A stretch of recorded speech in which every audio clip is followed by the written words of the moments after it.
Hello everyone. तो 6 question तक मैं ऑलरेडी आपकी फर्स्ट स्लाइड में बात कर चुकी थी और हम डिस्कस कर रहे हैं प्रीवियस ईयर नीट के क्वेश्चन जो कि मैंने उठाए हैं कुछ डीसी पांडे से और कुछ प्रीवियस ईयर नीट क्वेश्चन जो मैंने पिछले साल के यहाँ पर उठाए हैं आप लोगों के लिए। तो चलिए बात करते हैं जरा 7th क्वेश्चन के लिए। फर्स्ट पार्ट में मैं डिस्कस कर चुकी थी 6 क्वेश्चन और सेकेंड पार्ट में मैं स्टार्ट कर दूँ 7th क्वेश्चन से। चलिए, which of the following is a one dimensional motion? Which of the following is a one-dimensional motion? Landing of an aircraft, Earth revolution around the sun, motion of a wheels of moving train, train running on a straight track. देखिए, कोई आपसे पूछे कि one dimensional motion, to dimensional motion और three dimensional motion क्या होती है, ठीक है? तो अगर आपकी एक एक्सिस कवर हो रही है, कोई भी एक एक्सिस, इधर एक्स एक्सिस, इधर वाई एक्सिस और इधर जेड एक्सिस, तो उसको हम क्या कहेंगे? One dimensional motion. अगर आपकी दो एक्सिस कवर हो रही है, एक्स एक्सिस और वाई एक्सिस दोनों कवर हो रही है किसी भी प्लेन में, तो उसको हम कहेंगे टू डायमेंशनल मोशन। अगर थ्री डायमेंशनल मोशन की बात की जाए तो वहां पे आपकी तीन एक्सिस कवर होंगी, X axis, Y axis and Z axis, ठीक है? जैसे अगर मैं बोलूं एग्जांपल कि बर्ड का फ्लाई होना, बर्ड फ्लाई कर रही है, तो ये कौन सी मोशन है? 1D, 2D और 3D। तो आप बोलोगे कि मैम बर्ड ऐसे भी फ्लाई कर सकती है, ऐसे भी फ्लाई कर सकती है और ऐसे भी फ्लाई कर सकती है, तीनों एक्सिस कवर हो रही है, तो आपका बर्ड का फ्लाई होना क्या है? Three dimensional motion. चलिए बात करते हैं यहाँ पे वन डायमेंशनल मोशन कौन सी बेटा? देखिए, फर्स्ट आपका पार्ट है landing of an aircraft. Landing of an aircraft, landing of aircraft का आपका टू डायमेंशनल मोशन होता है, ये आपका नहीं है। अर्थ रिवॉल्विंग अराउंड द सन, अर्थ अगर रिवॉल्व कर रही है सन के अराउंड तो वो वन डायमेंशनल मोशन नहीं है, वो टू डायमेंशनल मोशन कवर कर रही है। Motion of A wheels of a moving train, नहीं, बिल्कुल भी नहीं, ये आपका मोशन ऑफ ए व्हील आपका वन डायमेंशनल मोशन नहीं है। लास्ट ऑप्शन है आपका train running on a straight track, yes it is a one dimensional motion, ये आपका वन डायमेंशनल मोशन है, करेक्ट? ठीक है, चलिए next question. A person, okay, ये आपका क्वेश्चन बहुत अच्छा है बेटा, इस क्वेश्चन को आप जरा सामा कर लीजिए, ठीक है? ये बहुत अच्छा क्वेश्चन है, इस क्वेश्चन को आप सामा करिए ना, कॉन्सेप्ट के लिए काफी अच्छा क्वेश्चन है। नीट का इस टाइप के क्वेश्चन नीट में आते रहते हैं, डिस्टेंस डिस्प्लेसमेंट और वेक्टर से रिलेटेड ऐसे क्वेश्चन बहुत आते हैं।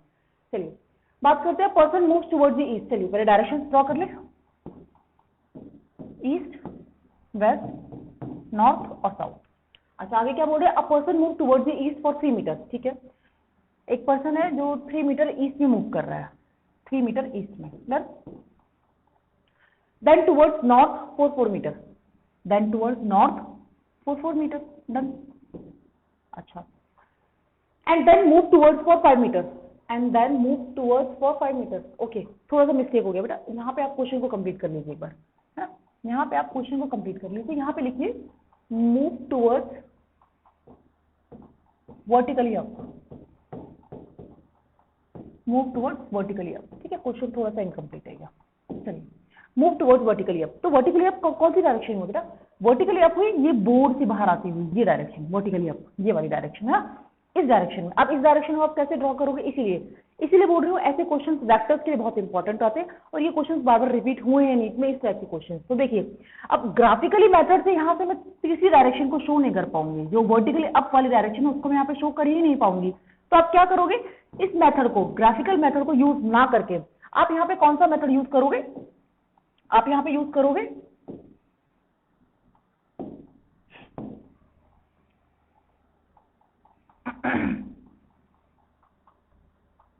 वेक्टर मेथड, ठीक है? आप यहाँ पे कौन सा मेथड यूज करोगे? आप यहाँ पे वेक्टर मेथड यूज करोगे। चलिए स्टार्ट करते हैं वेक्टर मेथड से।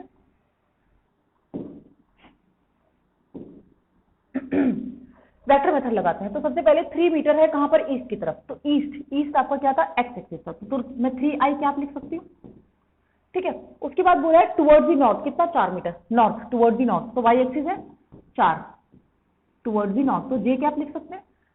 अच्छा, उसके बाद वर्टिकली अप, तो जेड की डायरेक्शन होगी, कितना है? 5 मीटर, 5k कैप। बेटा एक्स की डायरेक्शन को रिप्रेजेंट करने के लिए हम जिस यूनिट वेक्टर का यूज करते हैं वो है आई कैप, वाई डायरेक्शन को रिप्रेजेंट करने के लिए हम जिस यूनिट वेक्टर का यूज करते हैं वो है जे कैप, और जेड डायरेक्शन को हम रिप्रेजेंट करते हैं के कैप से, ठीक है? ये ऑर्थोगोनल वेक्टर्स है, इनका यूनिट वेक्टर का काम क्या है बेसिकली? अगर कोई आपको बोले कि यूनिट वेक्टर का काम क्या है, आई कैप, जे कैप और के कैप का काम क्या है? इनका काम है सबका डायरेक्शन का शो करना, इनका काम ही है डायरेक्शन शो करना, सिर्फ और सिर्फ डायरेक्शन शो करना। वन इनका मैग्नीट्यूड तो सिर्फ वन ही रहता है, मैग्नीट्यूड तो सिर्फ वन ही रहता है, इनका काम ही है, ऑर्थोगोनल वेक्टर्स का काम ही है सिर्फ और सिर्फ आपको डायरेक्शन को शो करना। तो 3 मीटर एक्स की डायरेक्शन में, 4 मीटर वाई की डायरेक्शन में और 5 मीटर जेड की डायरेक्शन में। ठीक है, अब आपको क्या पूछा गया, आपको पूछा गया what is the distance. Now distance कैसे निकालोगे बेटा, ये कोई वेक्टर है, आर वेक्टर बन गया ये। अब आपको मैग्नीट्यूड निकालना है इसका, और मैग्नीट्यूड हम कैसे निकालते हैं, 3 का स्क्वायर प्लस 4 का स्क्वायर और प्लस में 5 का स्क्वायर। ठीक है, ये कितना बन जाएगा, 3 3 9, 4 4 16 प्लस 5 5 25। तो इसको सॉल्व कर लीजिए, ये कुछ आएगा आपके पास 5√2। ठीक है, 5√2 मीटर, ये आपका आंसर आ जाएगा डिस्टेंस। डन, कोई डाउट इसमें बेटा, देख लीजिएगा। ठीक है, कोई डाउट इसमें, आर वेक्टर आपका क्या है, 3i कैप प्लस में 4j कैप प्लस में 5 कैप, 3 मीटर एक्स की डायरेक्शन में, 4 मीटर वाई की डायरेक्शन में, 5 मीटर जेड की डायरेक्शन, वर्टिकली अप वाली डायरेक्शन जो मैंने ली है वो वर्टिकली अप वाली डायरेक्शन है। ठीक है, अब इसी वेक्टर का आपको एक वेक्टर दे दिया पोजीशन वेक्टर, अब आपको क्या बोला है, आप इसको निकालिए इसका मैग्नीट्यूड। तो अगर आई जी और के कैप की फॉर्म में आपको कभी भी कोई वेक्टर दिया जा रहा है तो उसका मैग्नीट्यूड आप ऐसे ही निकालोगे, तो ये आपका आंसर आ जाए। चलिए moving towards the next question.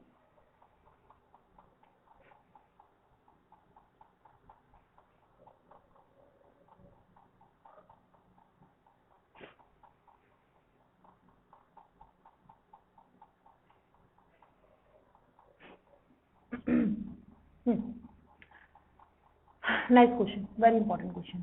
ठीक है, चलिए। A particle moves in a circle of radius r from A to B as shown in the figure. The distance covered by the object. The distance covered by the object. The distance covered by the. Okay. यहाँ पे दो चीज आ सकती है बेटा, देखो अगर आपको इस तरीके से बोला जाए ना कभी भी,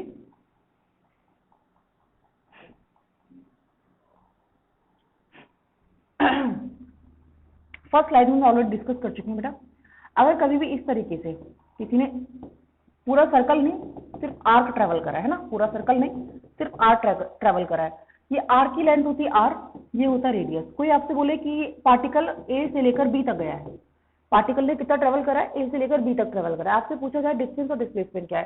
फर्स्ट स्लाइड में बहुत अच्छे से आपको डिटेल में बता चुकी हूँ कि अगर कोई आपसे बोले डिस्टेंस क्या है, ठीक है डिस्टेंस, तो डिस्टेंस के लिए आप लगाओगे L is equal to R theta, that's it, खत्म।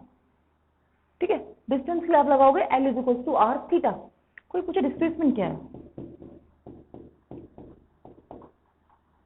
कोई पूछे डिस्प्लेसमेंट क्या है, तो डिस्प्लेसमेंट के लिए आप क्या लगाओगे, डिस्प्लेसमेंट के लिए आप लगाओगे 2r sin थीटा बाय 2। अब ये कैसे आया है, इसके लिए फर्स्ट स्लाइड में मैंने आपको बताया कि फॉर्मूला कैसे आया डिस्प्लेसमेंट का, बहुत बहुत बहुत इंपॉर्टेंट फॉर्मूला है ये। ठीक है, इससे काफी सारे क्वेश्चन सॉल्व हो जाते हैं आपके, काफी सारे क्वेश्चन। ठीक है, तो ये फॉर्मूला आपको याद ही होना चाहिए, मैंने आपको फर्स्ट स्लाइड में भी लिख के दिया था कि इस फॉर्मूले को आप लर्न कर लीजिए बेटा। कैसे डिराइव हुआ है ये मैंने आपको लिख के बताया है फर्स्ट स्लाइड में कैसे डिराइव हुआ है, लेकिन हाँ आप इस फॉर्मूले को लर्न कर लीजिए, मच बेटर। डन, चलिए। तो यहाँ पे आपसे डिस्प्लेसमेंट नहीं पूछा गया, यहाँ तो बहुत इजी क्वेश्चन पूछा गया कि डिस्टेंस क्या है, तो डिस्टेंस क्या, सीधा फॉर्मूला लगा लीजिए बच्चे, L is equal to R theta, L is equal to R theta. Radius आपको दिया है, नहीं दिया है कोई बात नहीं, आपको कितना दिया, 60 डिग्री दिया हुआ, 60 डिग्री। अच्छा यहाँ पे एक चीज और है, ये थीटा आपका रेडियन में होना चाहिए, किस में होना चाहिए, रेडियन में होना चाहिए। थीटा आपका किस में होना चाहिए, रेडियन में होना चाहिए, है ना। तो 60 डिग्री को आप क्या लिख सकते हो, 60 डिग्री को आप लिख सकते हो पाई बाय 3r, ये इसका आंसर हो गया, पाई आर बाय 3। ठीक है, तो आंसर क्या हो गया डन। ठीक है, 60 डिग्री को आप क्या लिख सकते हो, पाई बाय 3। डन, पाई क्या होता है आपका 180 होता है, रेडियन में रखना बेटा, थीटा को आपको रेडियन में ही रखना है, करेक्ट है। चलिए, important formula, moving towards the next 10th question. A person moves, again वही क्वेश्चन आ गया, देखो फिर बता रही हूँ, डिस्टेंस डिस्प्लेसमेंट में मैक्सिमम क्वेश्चन वेक्टर्स के टर्म्स में ही आएंगे। डायरेक्शन, जितनी डायरेक्शन आपको दी जाएंगी, कोई बॉडी है एक्स एक्सिस में गई या ईस्ट में गई, फिर वो नॉर्थ में गई, फिर वो वेस्ट में गई, आप कोशिश करिए उसको वेक्टर्स की फॉर्म में ही सॉल्व करने का। वेक्टर्स की फॉर्म में आप जितने अच्छे से सॉल्व कर पाओगे, ग्राफिकली आप उसको इतने अच्छे सॉल्व नहीं कर पाओगे। देखिए जैसे ये क्वेश्चन है, ये बहुत important question, again a very important question, ऐसा ही क्वेश्चन बहुत इंपॉर्टेंट है ये। ठीक है, चलिए अगेन स्टमक, a person move towards 30 metre north. चलिए दोबारा से बना ले, एक बार ग्राफिकली करके दिखा देते हैं। ठीक है, 30 metre north, east west north और साउथ, 30 मीटर नॉर्थ, ये रहा 30 मीटर नॉर्थ। ठीक है, चलिए डन, 30 मीटर। आगे बोल रहा है and then 20 metre towards the east. Okay, तो 20 मीटर टुवर्ड्स द ईस्ट, ठीक है। And finally 30√2 metre in south west. Okay, south west तो ये हुआ बच्चे, ये तो कहीं ऐसे साउथ वेस्ट है ना, साउथ वेस्ट 30, ये कितना आ रहा है, ये आ रहा है 30√2, 30√2। थोड़ा सा आपको, अगर आप क्वेश्चन देख रहे हो तो हल्का सा आपको क्या लग रहा है, ग्राफिकली आपको मतलब हो जाएगा सॉल्व, ग्राफिकली भी सॉल्व हो जाएगा, बट आप वेक्टर से देखो, वेक्टर्स में आपको टाइम ही नहीं लगेगा। तो try to solve these type of question in the vector form. देखो जैसे अब जैसे यहाँ पे मैं आपको वेक्टर की फॉर्म में सॉल्व करके दिखाती हूँ इसी क्वेश्चन को।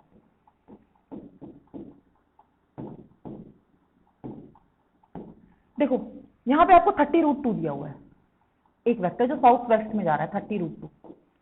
पहले तो छोटी सी बात है आप यहाँ पे समझिए बेटा, अगर कोई भी वेक्टर आपको इस तरीके से दिया जा रहा है, यहाँ पे ड्रॉ कर देती हूँ, कोई भी वेक्टर आपको इस तरीके से दिया जा रहा है r√2 तो समझ जाइए यहाँ पे r है, यहाँ पे r है। कोई वेक्टर आपको ऐसे दिया जा रहा है f√2, f√2, तो समझ जाइए f एक ऐसे है और एक f ऐसे है। कोई भी वेक्टर आपको दिया जा रहा है ना, कोई भी वेक्टर, अगर ये दोनों ही सेम है, a वेक्टर और a वेक्टर, तो समझ जाइए बीच वाला वेक्टर a√2 ही हो रहा है, a√2। तो यहां पर जब आपको दिया गया 30√2, ये वेक्टर आपको दिया गया साउथ वेस्ट वाला 30√2, तो आप समझ जाइए कि 30 यहां पर होगा और 30 यहां पर होगा। अगर ये चीज समझ में आ गई है तो आधा क्वेश्चन यहीं पे सॉल्व हो गया है ना। वेक्टर फॉर्म में बेटा अगर कोई भी वेक्टर आपको इस तरीके से दिया जा रहा है, रिजल्टेंट है ये, दो वेक्टर्स को मिला के क्या है, ये रिजल्टेंट है, दो वेक्टर्स को मिला के रिजल्टेंट है, तो आप इस रिजल्टेंट को दो फॉर्म में तोड़ दीजिए, इसी रिजल्टेंट को आप दो में आप इसको स्प्लिट कर दीजिए। अब आप इसको हटा सकते हो, अब इसको भूल जाइए, अब आपको सिर्फ ये और ये याद रखना है। क्लियर है? चलिए अब जरा दोबारा से रीड्रॉ करें इसको, एक बार देख लीजिए एक बार।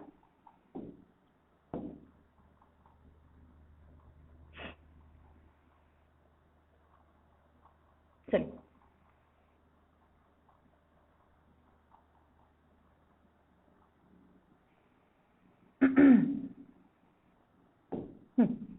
देखो अब क्या बोला था उन्होंने, दोबारा से एक question, a person move 30 metre north, 30 metre north,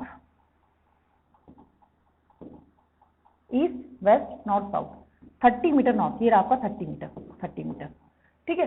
and then 20 metre east, 20 metre east, ये रहा 20 metre east, 20 metre in east. उसके बाद बोला था आपका 30√2 साउथ वेस्ट में, 30√2 साउथ वेस्ट में। तो बेटा अब इसको वेक्टर को ना बना के आप इसको बना लीजिए और इसको बना लीजिए, कोई डाउट? इस वेक्टर को ना बना के, इस वेक्टर को ना बना के आप क्या कर लीजिए, इस वेक्टर को और इस वेक्टर को बना लीजिए, नॉर्थ वाले को साउथ वाले को। तो मैं बोल रही हूं कि यहां से 30 मीटर क्या है आपका, 30 मीटर इस तरफ है ना, 30 मीटर इस तरफ है, ये रहा 30 मीटर। और अगला क्वेश्चन क्या है, 30 मीटर आपका क्या है, नीचे की तरफ है, तो ये रहा 30 मीटर, ये रहा एक और 30 मीटर। तो बेटा इतना ही वेक्टर ऊपर की तरफ है और उतने ही वेक्टर नीचे की तरफ है, तो ये तो कैंसिल आउट हो जाएंगे, ये तो कैंसिल आउट हो जाएंगे। बचा क्या, 30 इस तरफ है और 20 इस तरफ है। नेट वेक्टर कहां बनेगा, नेट वेक्टर यहां बनेगा, कितना, 10 मीटर का। अगर कोई पूछे आंसर क्या है, तो आपका आंसर क्या आएगा, वेस्ट की तरफ, 10 मीटर अलोंग वेस्ट। ठीक है, एक बार फिर क्लियर कर रही हूँ, फिर से समझा रही हूँ, ध्यान से सुनिए। देखिए वंस अगेन, हाँ यहां पे आपको बोला गया बच्चे कि अगर आपकी बॉडी यहां पर कोई पार्टिकल है, कितना जा रहा है, पर्सन मूव 30 मीटर नॉर्थ, तो मैं बोल रही हूँ 30 मीटर नॉर्थ ही रहा, but 20 metre towards the east, 20 metre towards the, देखो वेक्टर है, आप इसको यहां भी बना सकते हो और इसको यहां भी बना सकते हो, मैं इसको यहां बना रही हूँ, बात खत्म। अरे बच्चा वेक्टर है ये, वेक्टर को आप ऐसा नहीं कि यहीं पर बनेगा, वेक्टर है, डायरेक्शन शो कर रहा है, आप इसको यहां भी बना लीजिए, कोई इशू नहीं है, वेक्टर है, वेक्टर सिर्फ और सिर्फ डायरेक्शन को शो करने के लिए होता है, तो जो डायरेक्शन में यहाँ पे बना रही थी उसको मैं यहाँ भी बना सकती हूँ, कोई इशू नहीं है। 20 मीटर ईस्ट में मैंने बना लिया, ठीक है। And finally 30√2 in south waste, 30√2 in south waste, जो मेरा यहाँ पे बनना चाहिए था 30√2 साउथ वेस्ट, ये आपका कितना बनना चाहिए था, 30√2 साउथ वेस्ट, ये वाला। मैंने इसको स्प्लिट कर दिया, क्या कर दिया, स्प्लिट कर दिया, कैसे, 30 यहाँ बना दिया और 30 यहाँ बना दिया। अब तो शायद समझ में आ जाए, 30 यहाँ बना दिया, 30, अब इसको वेक्टर को भूल जाओ, इस वेक्टर को आप भूल जाइए। अब आपके पास क्या बना है, नेट अगर आप देखना चाहो तो कितना बना, ऊपर 30 है नीचे 30 है, तो कैंसिल हो गए, है ना, ऊपर 30 और नीचे 30 है, दोनों वेक्टर्स कैंसिल हो गए। अब यहाँ पे 30 और यहाँ पे 20 है, तो नेट वेक्टर कहाँ बनेगा, नेट वेक्टर इस तरफ बनेगा, कितना बनेगा, 10 मीटर का बनेगा। तो आपका नेट आंसर कितना है, नेट आंसर है 10 मीटर अलोंग वेट, ठीक है ना। चलिए नेक्स्ट क्वेश्चन।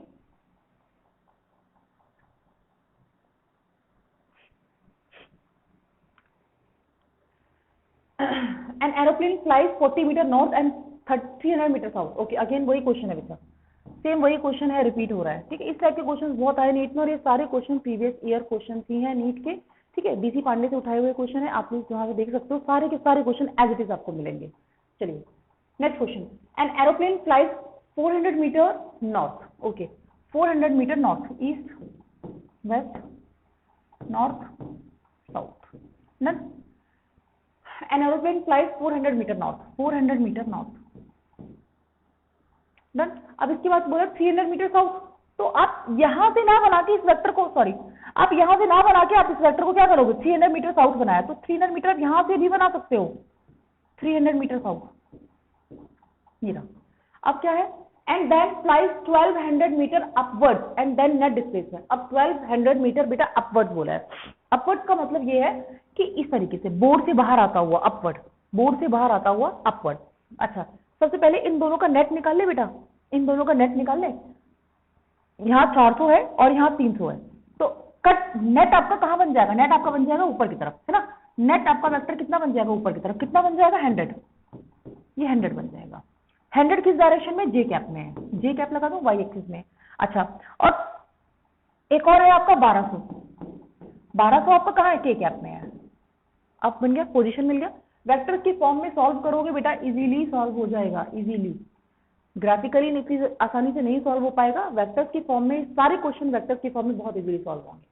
चलिए, तो यहाँ आपके पास पोजीशन वेक्टर मिल गया, पोजीशन वेक्टर आपका क्या मिला है, 100 जे कैप प्लस में 1200 है ना, हाँ 1200 के कैप। अब इसका मैग्नीट्यूड निकालना है, निकाल लीजिए। 100 का यहाँ पे हो जाएगा आपका स्क्वायर है, और प्लस में 1200 का स्क्वायर है। अप्रोक्सीमेटली मैं लिख देती हूँ बेटा, अप्रोक्सीमेटली इसका आंसर आएगा 145, 1 2 3 4 5, 1 2 3 नहीं 4, ठीक है, 1 2 3 4, 145 ये आ रहा है, 1 2 3। तो इसका ना कुछ आंसर आएगा, आप कैलकुलेट कर लीजिए, 1204 के अराउंड इसका आंसर आ रहा है ना। अंडर रूट में अगर हम इसको करेंगे, अंडर रूट में अगर आप इसको करोगे तो आपके पास कुछ आंसर आ रहा है इसका 1204। तो देखो यहाँ पे ऑप्शन देखो, 1204 कहीं है ही नहीं, बट हाँ अप्रोक्सीमेट कुछ आंसर दिया हुआ है, तो ये आपका करेक्ट आंसर है ना। तो ऐसा भी नहीं हो सकता कि आपको एग्जैक्ट आंसर दिया जाए, हाँ अप्रोक्सीमेट भी दिया जाए, कि अच्छा नीचे नहीं दिख रहा है ना, नीचे नहीं दिख रहा है आपको, कोई बात नहीं।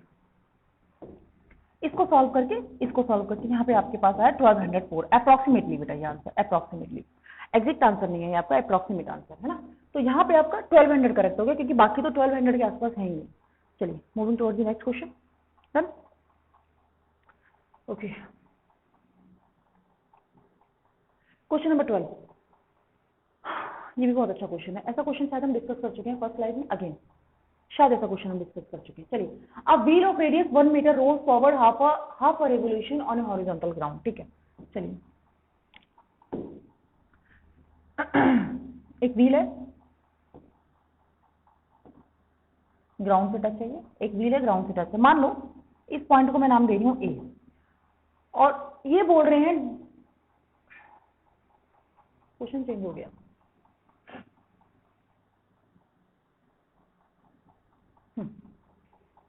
अब व्हील ऑफ रेडियस 1 मीटर, ठीक है, ये आपका व्हील है, ये ग्राउंड से टच है इस तरीके से, towards the half a revolution on a horizontal ground, on a horizontal ground. इसने क्या करा, व्हील ने बेटा हाफ रिवोल्यूशन लिया है, क्या लिया, हाफ। अगर मैं बोल रही हूँ ये पॉइंट ए है, ये पॉइंट ए, अगर ये पूरा रिवोल्यूशन ले लेती तो पॉइंट ए दोबारा घूम के नीचे आ जाता, पॉइंट ए दोबारा घूम के कहाँ आ जाता, नीचे आ जाता, बट इसने हाफ रिवोल्यूशन लिया है। हाफ रिवोल्यूशन का मतलब ये है बेटा कि ये जो पॉइंट है घूमकर ऊपर आया होगा जब इसने हाफ रिवोल्यूशन लिया होगा, पूरा नहीं, सिर्फ हाफ। पूरा लेती तो ये नीचे तक आ जाता, ये पॉइंट दोबारा नीचे आ जाता, हाफ रिवोल्यूशन।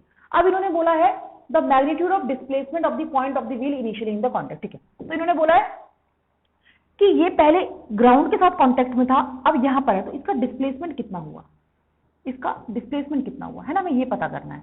कोई बात नहीं, ये आपका ट्रायंगल बन गया, है ना। ये पूरा डिस्टेंस कितना हुआ, 2r हुआ। अच्छा, यहां से लेकर यहां तक का डिस्टेंस कितना होगा, क्योंकि हाफ रिवोल्यूशन करा है तो पाई आर होगा बेटा, पाई आर, पाई आर, है ना, पाई आर। अगर ये पूरा रेवोल्यूशन करती, अगर ये पूरा रेवोल्यूशन करती तो 2 पाई आर हो जाता, पूरा रेवोल्यूशन करती तो 2 पाई आर हो जाता। हाफ रेवोल्यूशन किया तो पाई आर किया। खैर पूरा रेवोल्यूशन अगर करती तो डिस्प्लेसमेंट ही 0 हो जाता।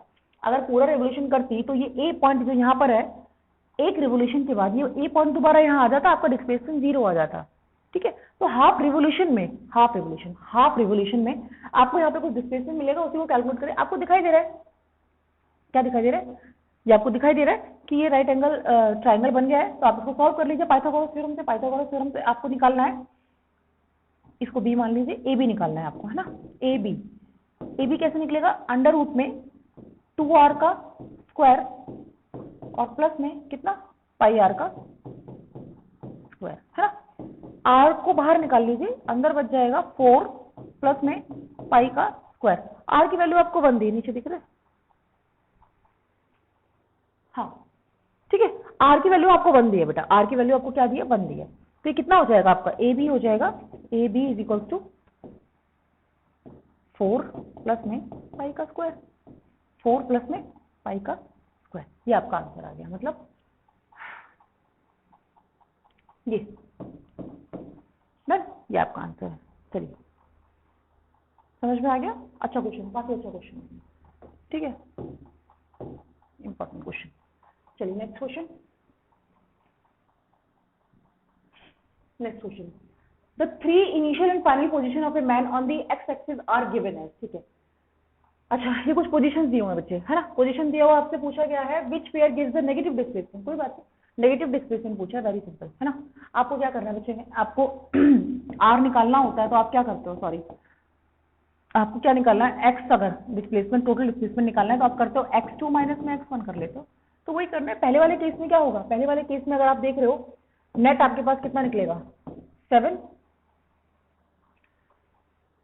एक्स एक्सिस, अच्छा गिवन, ठीक है, 7 माइनस में -8, है ना। तो आंसर तो पॉजिटिव आ रहा है यहाँ पे, तो ये तो नहीं होगा नेगेटिव डिस्प्लेसमेंट।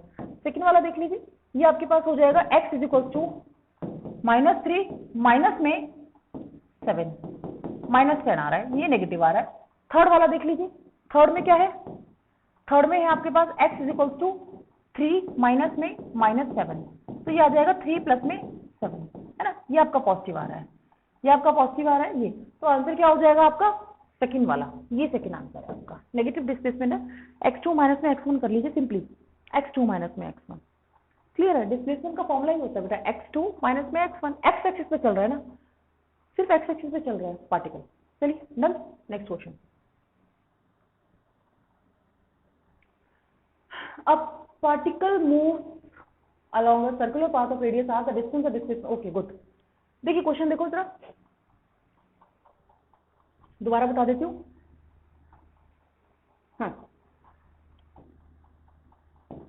क्या हो गया, कोई भी सर्कुलर पाथ पे अगर डिस्प्लेसमेंट हो रही है ना, अगर सर्कुलर पाथ पे पूरा डिस्प्लेसमेंट हुआ है, तो डिस्टेंस तो हो जाएगा 2 पाई आर और डिस्प्लेसमेंट हो जाएगा 0, डिस्प्लेसमेंट हो जाएगा 0। कब, जब पार्टिकल ए से बी पर गया और दोबारा से ए पर आ गया, है ना।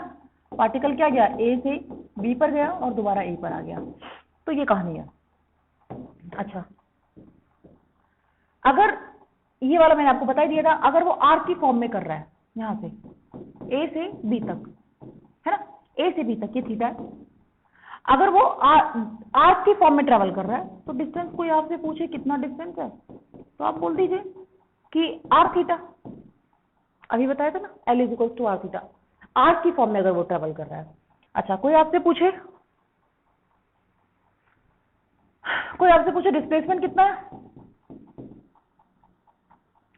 तो फॉर्मूला दे चुकी हूं, 2r साइन थीटा बाय 2, और थीटा को रेडियन में ही रखना है, थीटा को रेडियन में ही रखना है ना। तो ये बहुत इंपॉर्टेंट फॉर्मूला है, इस फॉर्मूले को आपको ध्यान में रखना, बहुत बहुत बहुत इंपॉर्टेंट फॉर्मूला है ये। अगर आर्क के फॉर्म में कोई पार्टिकल ट्रेवल करेगा तो उसमें डिस्प्लेसमेंट पूछा जाता है, बहुत क्वेश्चन आते हैं इसके ऊपर। चलिए हो गया, तो इसका आंसर क्या होगा, डिस्टेंस एंड डिस्प्लेसमेंट। तो डिस्टेंस कितना होगा, 2πr होगा, है ना, और डिस्प्लेसमेंट होगा आपका 0 होगा, सर्कुलर पूरा सर्कुलर पाथ ट्रेवल करा है ना उसने। Done. Next question 15 question. A particle starts from the origin, goes along x-axis to the point 20 meters and returns along the same line to the point minus 20 meters. The distance and displacement of the particle during the trip is, okay, during the trip is, तो कितना हुआ दिखाई दे रहा है ना, 20 हो गया और 20 हो गया 40 हो गया, 40 हो गया और कितना हुआ 0 हो गया, फिर आंसर है ना, आंसर मिल तो गया। यही तो पूछा उन्होंने, क्या पूछा था, a particle start from origin goes along the X axis to the point 20 metre और फिर उसके बाद minus 20 metre return to the along from same line, और क्या हो गया 20 मीटर आगे गया फिर 20 मीटर पीछे गया, कितना है 40 है, 40 ये हो गया, 0 वाई एक्सिस पे तो ट्रेवल करा ही नहीं तो 0 हो गया, है ना। तो आंसर आपका आ गया कितना, +40 और 0। चलिए आंसर ये नहीं है, ठीक है, आंसर ये नहीं है। देखो ध्यान से पढ़ना क्वेश्चन, कई बार हम लोग कोई भी हो चाहे क्वेश्चन पढ़ते हैं हम लोग तो एकदम से हम लोग क्या करते हैं, हाँ कि हाँ ये करेक्ट है दिखाई दे रहा है, वैसा नहीं है क्वेश्चन, ध्यान से समझिए, ठीक है, होता है, गलती होती है। चलिए क्वेश्चन को ध्यान से पढ़ो, ये बोल रहे हैं कि एक्स एक्सिस में पहले पार्टिकल ने ट्रेवल करा कितना, पहले पार्टिकल ने ट्रेवल करा 20 मीटर, ये रहा 20 मीटर, 20 मीटर। अब वो बोल रहे हैं उसी एक्सिस पे सेम लाइन में -20 की तरफ गया है, -20 बच्चे, -20, पहले इसने ये भी वाला 20 कवर करा होगा, फिर इसने ये 20 कवर करा होगा, क्लियर है। अब कोई आपसे पूछे डिस्टेंस कितना है, तो डिस्टेंस तो हो गया 20, फिर ये वाला 20 और फिर ये वाला 20, तो कितना हो गया 60, ठीक है, बात समझ में आई। अब कोई पूछे डिस्प्लेसमेंट कितना है, ठीक है, तो डिस्प्लेसमेंट कितना होगा, तो डिस्प्लेसमेंट इनिशियल पोजीशन तो इसकी ये थी, इनिशियल ये थी, फाइनल ये है, फाइनल कितनी है -20 मीटर, तो आप बताइए डिस्प्लेसमेंट कितना होगा, डिस्प्लेसमेंट हो गया आपका -20, डिस्प्लेसमेंट कितना हो गया -20 मीटर, तो आंसर क्या हुआ, आंसर हुआ 4th, ठीक है, तो ये आंसर नहीं है। चलिए नेक्स्ट क्वेश्चन,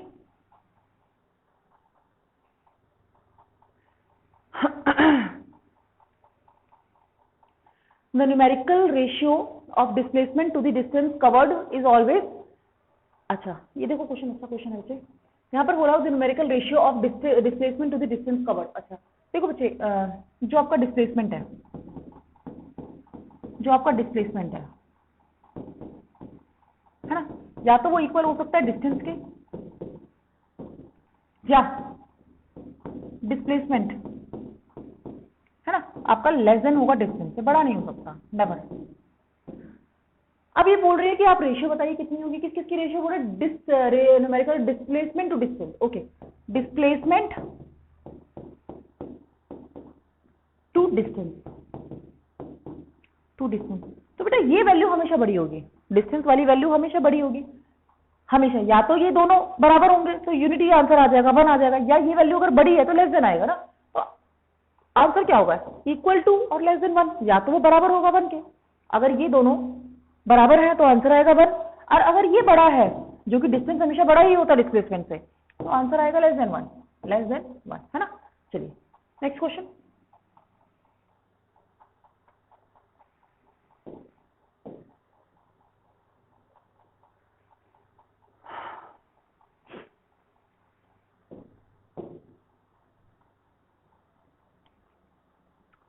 क्या क्या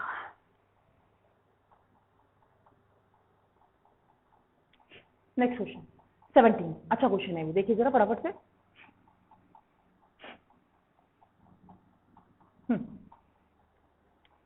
the distance covered by the object in metre is given by h equals to ये, ठीक है, तो यहाँ पे आपको डिस्टेंस, ऐसे क्वेश्चन बहुत अच्छे होते हैं बेटा, ये क्या है वैसे आपसे कोई पूछा जाए कि ये क्या है, 7t का स्क्वायर प्लस में 5t, डन, है ना।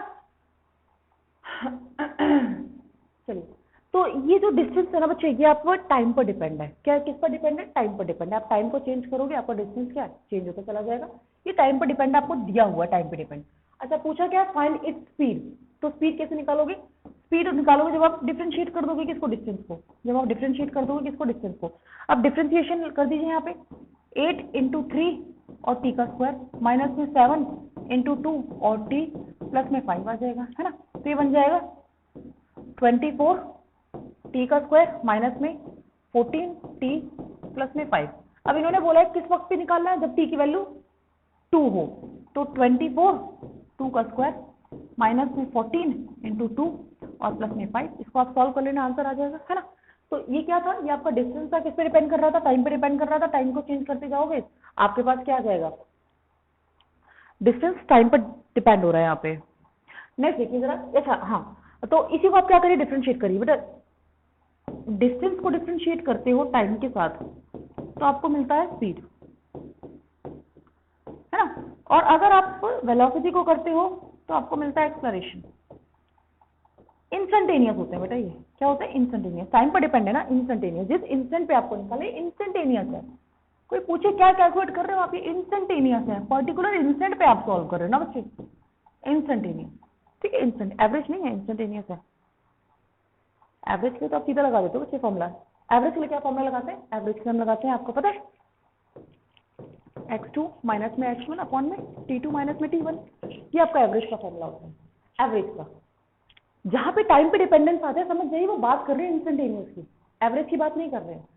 जहां पे टाइम पर डिपेंडेंस चल जाए वहां पे आप समझ जाइए इंस्टेंटेनियस की बात है, क्योंकि एवरेज का फॉर्मूला ये है, ये होता है एवरेज का फॉर्मूला। चलिए लास्ट क्वेश्चन आज का, 18 क्वेश्चन। क्वेश्चन है, Abdul while driving to school computes the average speed for his trip to be 20 km/h on his। बहुत अच्छा क्वेश्चन है, भी बहुत अच्छे। अभी एवरेज की बात कर रही थी मैं, एवरेज का ही क्वेश्चन आ गया, है ना। चलिए देखो यहाँ पर क्या है, एवरेज स्पीड के क्वेश्चंस ना दो तरीके के आएंगे। या तो आपको टाइम कांस्टेंट दिया होगा या आपको डिस्टेंस कांस्टेंट दिया होगा। ये जो क्वेश्चन है यहाँ पे डिस्टेंस कांस्टेंट वाला है। देखिए डिस्टेंस कांस्टेंट कैसे, अगर बोल रहा है कि अब्दुल है जो अपने घर से Abdul while driving to school, अपने घर से ड्राइव कर रहा है स्कूल तक, compute the average speed for his trip.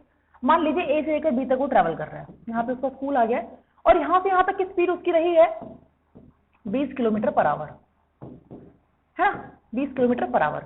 अच्छा, on his returning trip along the same round there is a less traffic and average speed is 40 km/h। बच्चे जब वो वापस आ रहा है ना तो उसकी स्पीड हो रही है 40 km/h, क्योंकि ट्रैफिक कम था तो इसीलिए। अब यहाँ पे ना डिस्टेंस सेम है बच्चे, यहाँ से लेकर यहाँ तक गया और रिटर्न ट्रिप में दोनों में डिस्टेंस सेम है। डायरेक्टली फॉर्मूला बता रही हूँ, आप डायरेक्टली फॉर्मूले को यूज कर सकते हो। अगर कभी भी एवरेज स्पीड से रिलेटेड क्वेश्चन आए, एवरेज स्पीड से रिलेटेड क्वेश्चन आए और उसमें डिस्टेंस सेम दे दिया हो, डिस्टेंस क्या हो, सेम हो, तो आप डायरेक्ट यहाँ पे फॉर्मूला लगा सकते। आपसे पूछेंगे एवरेज स्पीड क्या है, तो आपने डायरेक्ट फॉर्मूला लगा दीजिए। एवरेज स्पीड का क्या फॉर्मूला बनेगा? Average speed 2v1 v2 upon में v1 प्लस में v2, ये आपका डायरेक्ट फॉर्मूला है। डन, ठीक है। अब ये फॉर्मूला कैसे आया देख लीजिए जरा। अगर आपको दिया जा रहा है ये ऐसे s है और ये ऐसे s है, डिस्टेंस है ना, डिस्टेंस दिया जा रहा है और आपसे पूछे एवरेज स्पीड क्या है, आपको पता है एवरेज स्पीड का फॉर्मूला क्या होता है? v एवरेज का फॉर्मूला होता है टोटल डिस्टेंस अपॉन में टोटल टाइम टेकन। क्या हो गया? हाँ, एवरेज का फॉर्मूला होता है टोटल डिस्टेंस अपॉन में टोटल टाइम, है ना, टोटल टाइम। चलिए टोटल डिस्टेंस क्या होगा आपको पता है? टोटल डिस्टेंस होगा आपका s प्लस में s, यहां से लेकर यहां तक दिखाई दे रहा है, हाँ, s प्लस में s, यहां से लेकर यहां पे लिख देती हूँ। चलिए, है ना। टोटल डिस्टेंस कितना होगा? v एवरेज हम कैलकुलेट कर रहे हैं। टोटल डिस्टेंस कितना होगा बेटा? s प्लस में s, ये रहा। अच्छा, टोटल टाइम कितना होगा? टाइम, तो टाइम के लिए आप क्या करोगे? यहाँ पर लगाओगे, आप फॉर्मूला लगाओगे टोटल डिस्टेंस अपॉन में उसकी वेलोसिटी 20, है ना। तो यहाँ पे आप लोग क्या लगाओगे? टोटल डिस्टेंस अपॉन में उसकी वेलोसिटी। आप इसको v1 ले लीजिए,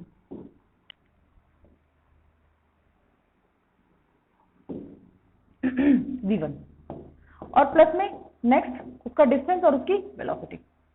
कोई डाउट बच्चा? यही किया मैंने। टोटल डिस्टेंस कितना है? s उधर जाने का और s इधर आने का। नीचे क्या लिखना है आपको? टोटल टाइम लिखना है। टोटल टाइम आप कैसे लिखोगे? टाइम लिखोगे आप स्पीड डिस्टेंस अपॉन में वेलोसिटी। तो इससे इस रास्ते का डिस्टेंस कितना है s और इस रास्ते का वेलोसिटी कितना है 20, इस रास्ते का डिस्टेंस कितना है s और इसी रास्ते का वेलोसिटी कितना है 40, है ना। तो उसकी वेलोसिटी और इसकी वेलोसिटी, अच्छा अब इस कितना हो जाएगा 2s हो जाएगा, और ये क्या आ जाएगा आपका, एलसीएम ले लीजिए v1 प्लस में v2, और ये आ जाएगा s v2 plus s v1। इसको सॉल्व कर लीजिए, आपके पास आंसर आ जाएगा 2s अपॉन में 1 इंटू में, सॉरी एलसीएम लिया ना, प्लस नहीं आएगा मल्टीप्लाई आएगा, है ना, v1 v2, और ये आ जाएगा कितना s v2 और प्लस में s v1। डन। इसको आप सॉल्व करोगे तो आपके पास जो आंसर आएगा वो क्या आएगा, 2v1 v2 अपॉन में v1 प्लस में v2। ठीक है, कौन सा वाला फॉर्मूला, ये वाला फॉर्मूला। डन। तो डायरेक्टली आप इसको पुट कर लीजिए, v1 प्लस में v2 डायरेक्टली आप इसको पुट कर लीजिए। कब, जब एवरेज स्पीड पूछी जाए और आपसे बोला जाए कि डिस्टेंस सेम है, एवरेज स्पीड पूछी जाए, और कौन से केस में, जब डिस्टेंस आपको सेम दिया, डायरेक्ट फॉर्मूला यहाँ पे पुट कर लीजिए। अब देख लीजिए आंसर क्या आ जाएगा। ठीक है,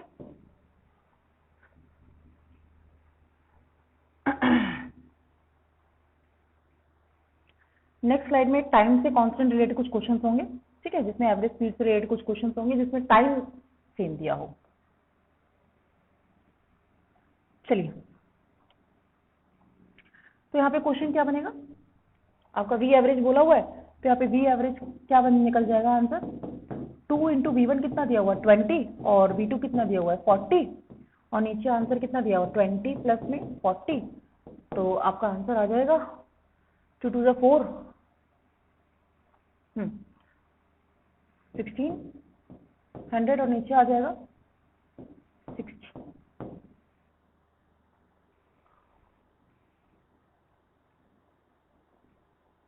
सही किया, 20 और 40 है ना, हाँ 20 और 40 है, और नीचे कितना 20 40, ठीक है, तो कितना आ जाएगा 4 2 ज़ा, अच्छा हाँ ठीक है, और ये आकर 60, ठीक है, तो कितना आया 160 अपॉन में 6 आ गया, 2 3 ज़ा 6, 2 8 ज़ा 80/3 आ रहा है।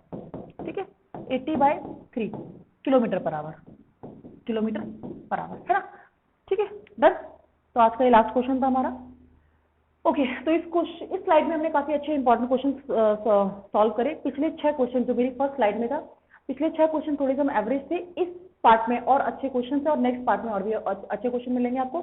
जितने भी क्वेश्चन मैं करवा रही हूँ वो सारे के सारे नीट है, प्रीवियस ईयर में आए हुए क्वेश्चन है, वही क्वेश्चन मैं बार बार डिस्कस करवा रही हूँ, है ना। तो जितने भी क्वेश्चन करवाए हैं उनको एक बार प्रैक्टिस करिएगा खुद से, जितने भी नंबर ऑफ क्वेश्चन मैं करवा रही हूँ बच्चे, उनको आप खुद से एक बार प्रैक्टिस करिए, तो ज्यादा आपको पता चलेगा कि हाँ कहाँ पे आपको लर्न की जरूरत है, कहाँ पे आपको प्रैक्टिस की जरूरत है। डन। आज के लिए इतना है, और नेक्स्ट स्लाइड में मैं लेकर आऊंगी और कुछ और अच्छे question. Thank you so much.